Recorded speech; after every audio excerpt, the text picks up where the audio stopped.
students, I Vinesh welcome you to science class. Students, we are learning chapter number 7 getting to know plants. है ना, हम कौन सा chapter पढ़ रहे थे? Getting to know plants. In this chapter we have discussed about the various parts of the plant and the main part that was left, it is flower. So now we will discuss about the flower. इसके बारे में अब हम बात करेंगे.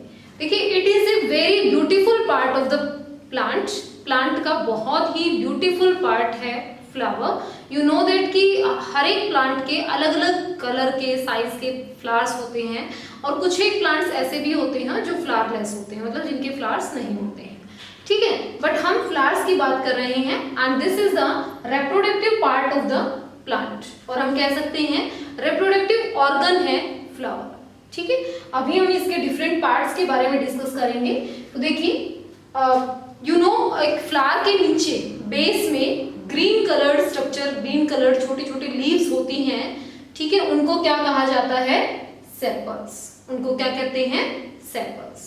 ठीक है, और एक ग्रुप ऑफ सेपल्स, अगर ये सेपल्स ग्रुप में है, मींस 4-5 होती हैं एक फ्लावर के बेस में, तो उन सभी को कलेक्टिवली एक नेम दिया गया है that is called as calyx. उसे हम क्या कहते हैं? कैलिक्स कहते हैं. ठीक है, and the green colored the colored leaves of a flower की जो कलर्ड पत्तियां होती हैं उनको कहा जाता है पेटल्स. क्या कहा जाता है? उनको पेटल्स कहा जाता है. और ये पेटल्स जो हैं कलेक्टिवली हम इनको क्या कहते हैं? कोरोला. जब ये सभी पेटल्स एक रोल के अंदर प्रेजेंट हैं तो इनको हम कहते हैं corolla. Okay, these are the accessory parts of the plant. Accessory हम क्या कहेंगे? जो सपोर्टिव पार्ट है, एडिशनल पार्ट्स हैं फ्लावर के, वो है ये सेपल्स और पेटल्स. और इसके अलावा बेस में, ये जो बेस में जहां से जिस रीजन से फ्लावर अटैच्ड होता है स्टेम के साथ, उसको कहा जाता है पेडिसिल. और उसके ऊपर एक स्वलन रीजन होता है जिसे कहा जाता है थैलेमस. ओके, नेक्स्ट है ये सभी सेपल्स, थैलेमस, पेडिसिल, पेटल्स, ये सभी क्या हैं? एक्सेसरी पार्ट्स हैं. Now we will discuss about the reproductive parts. ठीक है, इस फ्लावर के जो रिप्रोडक्टिव पार्ट्स हैं उनकी बात करते हैं. तो रिप्रोडक्टिव पार्ट्स कौन कौन से होते हैं? एक होता है पिस्टिल. ओके, दूसरा होता है स्टेम.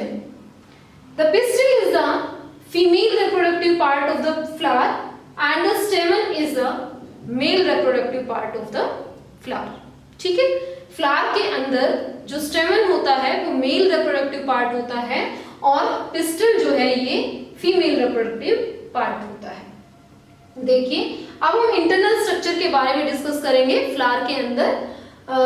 यहाँ पे सेंटर में आप देख रहे हैं एक, यहाँ पे डिस्क लाइक स्ट्रक्चर आप देख रहे हैं यहाँ पे. तो ये जो डिस्क लाइक स्ट्रक्चर है इसे कहा जाता है स्टिग्मा. ठीक है, which is the base for the pollen grains. अभी बात करेंगे कि पोलन ग्रेन्स क्या होते हैं. ठीक है, तो ये बेस है पोलन ग्रेन्स के लिए, यहाँ पे आके वो स्टिक होते हैं. This is the flat portion. और यहाँ से ये जो लॉन्ग ट्यूब लाइक स्ट्रक्चर आप देख रहे हैं, this is called as style. Tube like structure which connect the stigma to the ovary, it is called as style. ठीक है, और इसमें डीप इनसाइड द फ्लावर, अंदर की तरफ एक स्वलन रीजन होता है at the base of the style which is called as ovary. ठीक है, इसे क्या कहते हैं? ओवरी. ओके, जो ओवरी है वो फ्रूट के अंदर कन्वर्ट होती है. ओके, ओवरी जो होती है, यू नो कि प्लांट्स के फ्रूट्स लगते हैं, है ना, तो वो कैसे लगते हैं कि जो फ्लावर के अंदर जो ओवरी होती है फर्टिलाइजेशन के बाद वो ओवरी कन्वर्ट हो जाती है, ग्रो कर जाती है किसके अंदर? इसके फ्रूट के अंदर. ओके, नाउ तो इन तीनों को, मींस ये जो सेंटर पोर्शन है, स्टिग्मा, स्टाइल और ओवरी, इन तीनों को एक कलेक्टिव नेम दिया गया है. ये all three are the parts of the pistil. Female reproductive part हैं, ऑर्गन के पार्ट हैं. ठीक है, नेक्स्ट है stamen, male reproductive part of a flower. तो स्टेमन के अंदर दो पार्ट्स होते हैं. एक होता है एंथर, बाइलोब्ड स्ट्रक्चर होता है, 2 लोब्स इसके अंदर प्रेजेंट हैं और जो अटैच होते हैं eight the base of the ovary.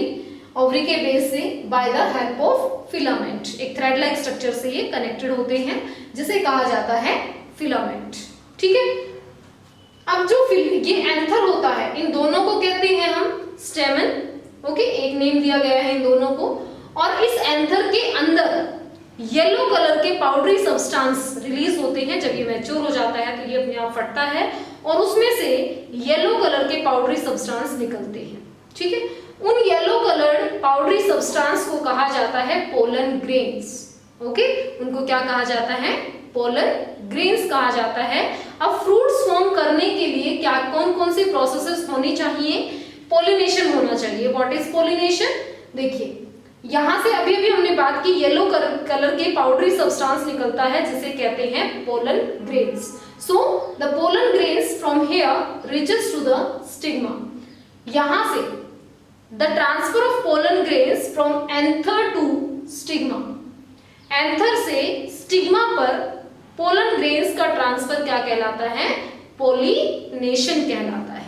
ठीक है, और उसके बाद जैसे ही पोलिनेशन होता है, पोलन ग्रेन्स जो है वो ओवरी में जाते हैं और फिर उसको कहा जाता है फर्टिलाइजेशन। और after that this ovary converts into the fruit. ये किस में कन्वर्ट हो जाती है?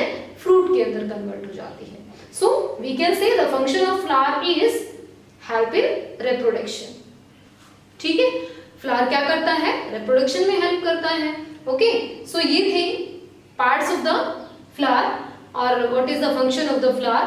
Students, I think you have understood. If you have any doubt, you can contact me.